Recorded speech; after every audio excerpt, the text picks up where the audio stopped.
Hello guys, kumusta po kayong lahat? Ngayon lang tayo nakagawa ng video. Sobrang busy at dito bumisita ako sa aking kaibigan na si Junaidi, si Boss Junaidi, at tingin-tingin tayo sa kaniyang mini pispan. Ang dami siyang mga alagang isda dito guys, ang lalaki at tataba pa. Nakapaamo ang kaniyang mga isda guys. Sa kamay lang niya pinipiding yung maalaga to si Boss Junaidi. At marami pa siyang mga dito guys, mga manok pang itlog. At sa sunod ay pasyalan natin.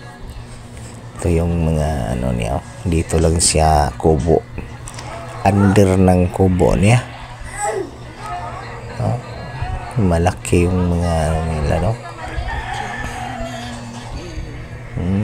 ito matanda na to, sobrang laki na yan guys, mga mahigit mga 1 kilo mahigit na yun.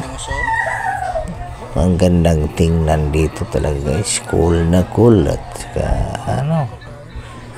parang nandoon ka sa malaking isda.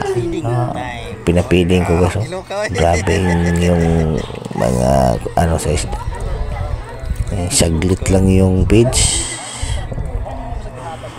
iba sila magkain palabas, parang vacuum. Salamat sa panonood.